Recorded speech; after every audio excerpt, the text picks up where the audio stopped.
So the problem reads, you have a car engine with weight W. It hangs from a chain that is linked at ring O to two other chains. One fastened to the ceiling, referring to T3, and the other to the wall, referring to T2. The problem asks you to find the tension on its string if the mass of the engine, this one here, is exactly 275 kilograms. Okay, now how do we solve this problem? By now you should be at least familiar that the very first step to solve this problem is actually to do the the free body diagram. So in this case, we have two distinct bodies. So the first step is to do the FBD, and I'm hoping you can identify that there are two bodies in this case. The first one is a circular ring, the other one is the engine. So for my free body diagram, I'll write this is for the circular ring, and I have actually the freedom how will I notate the mass, but I'll just say mass of the R, M sub R. So for the circular ring, notice of the forces acting on it. So I'll start with T3. Now T3 is actually trying to pull the tension. There is a tension force which we call T3 since we have a cable or a chain in this case, and that is directed upward since that is pulling this circular ring upward. Now in the same manner, there is also T2 which is pulling the circular ring downward, on the left direction, and then another force, T1, is pulling the circular ring downward. And the next step that we would do is to actually superimpose a Cartesian plane passing directly through your body. So this will become your X, a Y axis later, and this one will become your X axis later. So in doing so, this is telling you that the free body diagram could actually just be reduced into this form. Alright. By the way, it's called free body because the body will vanish. You're only concerned of the forces acting on the body. So in this case, T3 is actually directed along this direction, upward, and that is your tension 3. And also from your geometry, if this is 60 degrees, recall your alternate interior angle. This one will also become 60 degrees. So this is telling you that you got 60 degrees here. And also, I'm hoping you can recall that since T3 lies on the quadrant, it has distinct components. It has a T3y over here, meaning the y component of T3, and it also has a x component along that direction. I'm sorry if it's not really straight. So it's gonna be T3 sub x. Aside from T3, from the sketch, we know also that the tension is actually lying along the x-axis, or our superimposed x-axis to the left. So that's gonna be here, T sub 2. And also, over here, you have your T1, which is moving downward. So that's gonna be reflected also along the y-axis, moving down. So that's gonna be your tension 1. So we are actually done with the free body diagram for the circular ring. However, do note that you have actually two bodies. The second body is your engine, and I'm just gonna denote the mass of the engine as M sub E. So you denote however way you like it. Now I'm going to erase this one class so that you'll have it clear. Okay. Now for your engine, obviously it has weight, which is very simple to identify. It's always directed downward towards the center of the earth, so that's gonna be the weight of the engine. And also notice that the engine is connected to your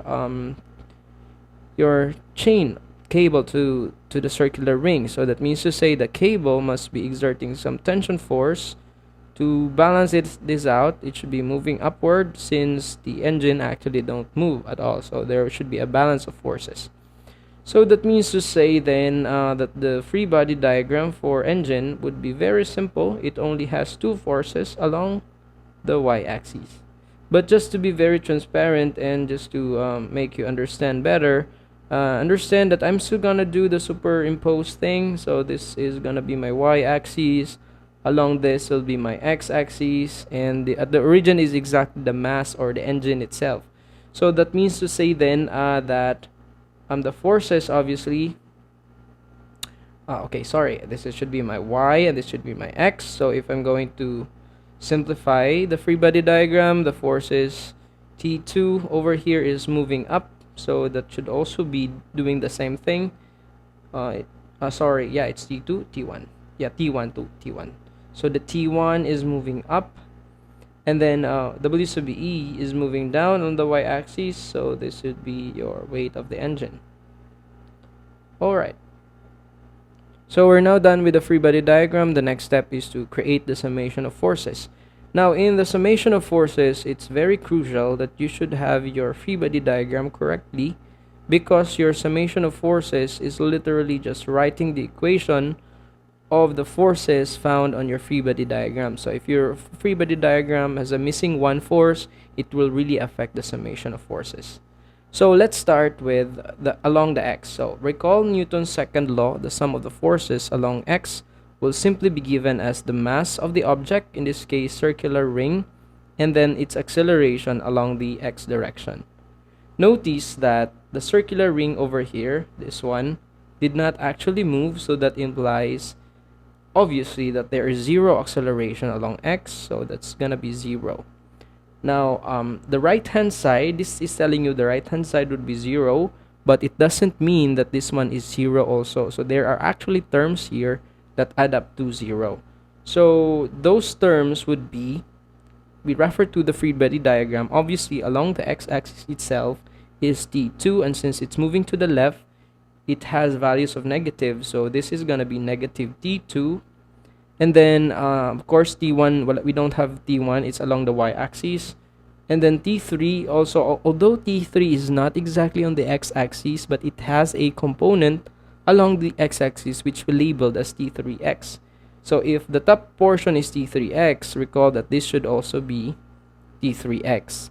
So that means to say I can write here plus T3 sub x as part of the forces along x. Also notice that the sign class is plus, since the values of T3x along the quadrant 1 where T3 is located is positive. And this is gonna be 0. Now we can actually simplify this further. Negative T2, I can no longer simplify that, but T3x can be further simplified.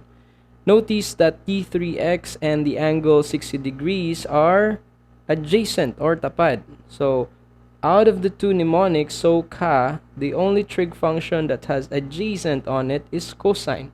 So that means to say that your T3x will simply become T3, the cosine of the angle, which is 60 degrees.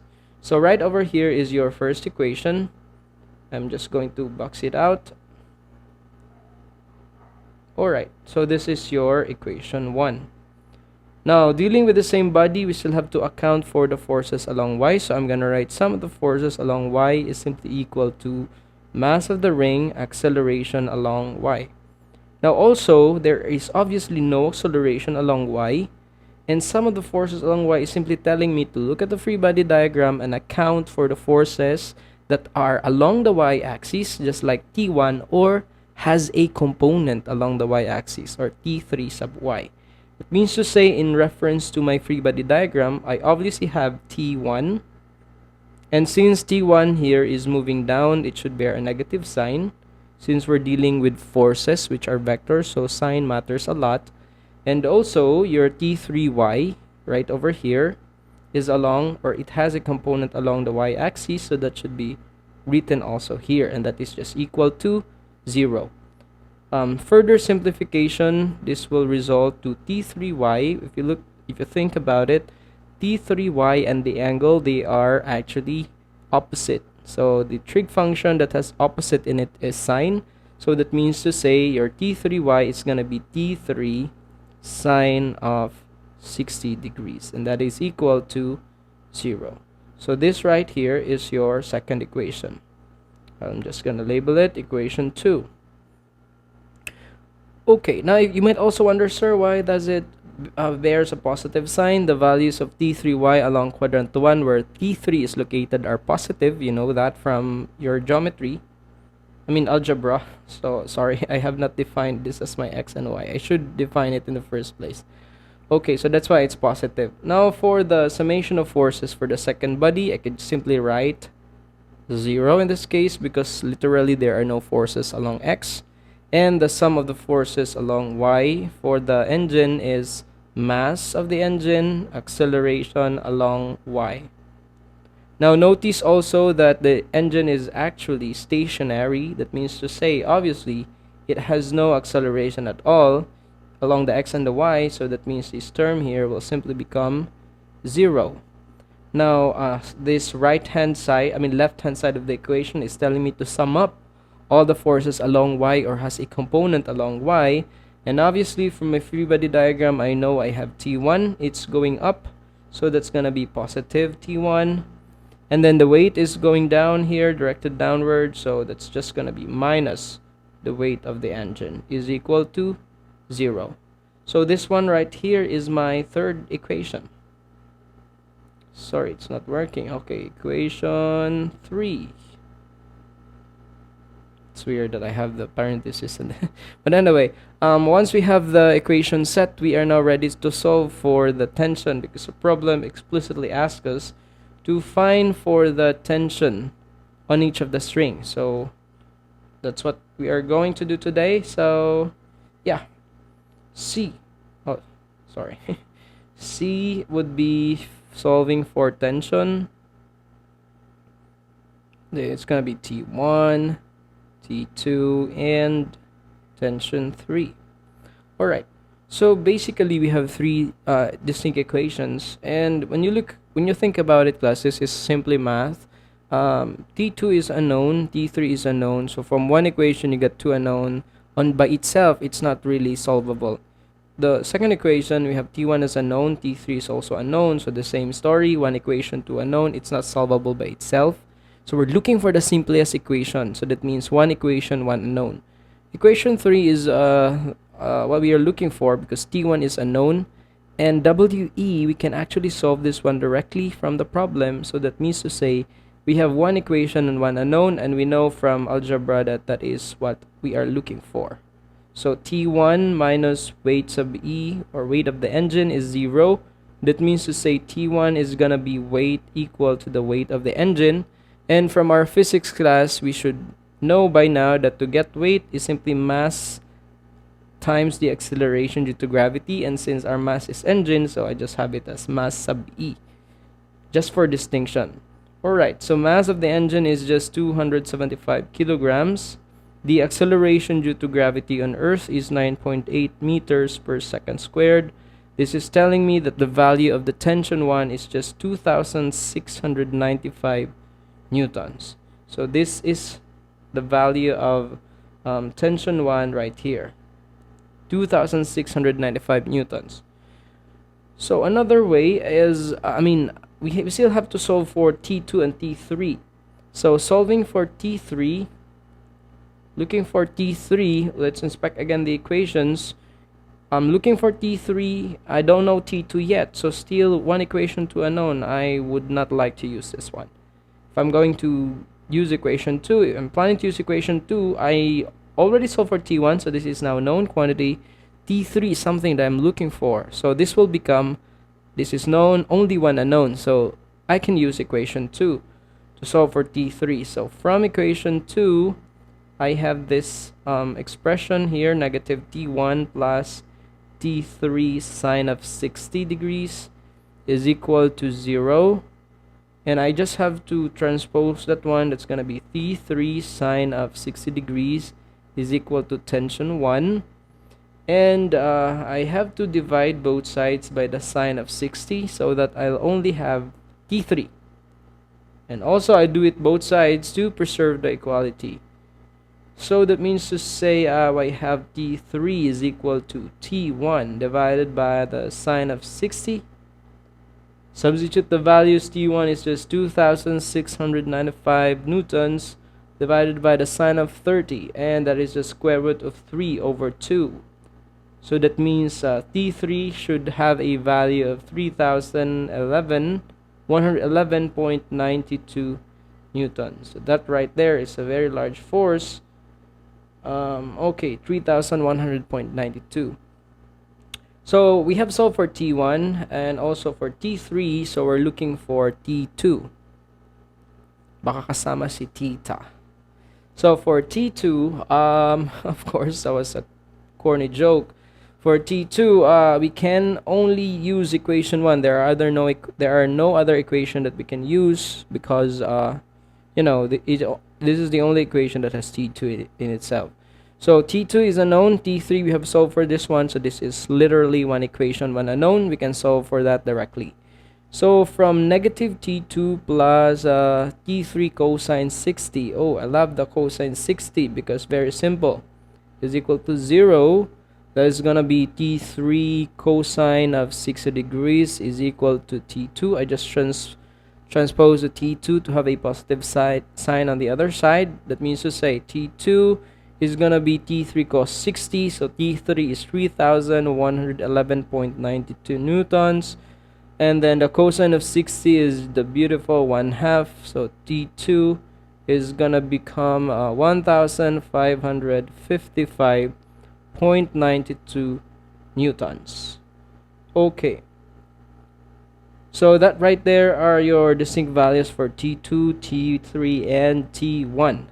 Now, if you look back in the problem, you'll notice that T3 is a very large value. It's followed by T1, and then the least is T2. It means to say that this one right here, this chain over here, is dealing with so much stress. It's followed by T2 and then T1. So that means to say you have to take careful consideration on the material to use for the T3, since this one here bears the greatest, more like tension force on this problem. Another thing is, just like what you do in your math, to solve for the specific values, to solve whether T1, T3, and T2 are actually correct values, you can substitute that in each of the equations, and this should satisfy the equation. So that's how you check whether you got the correct values or not.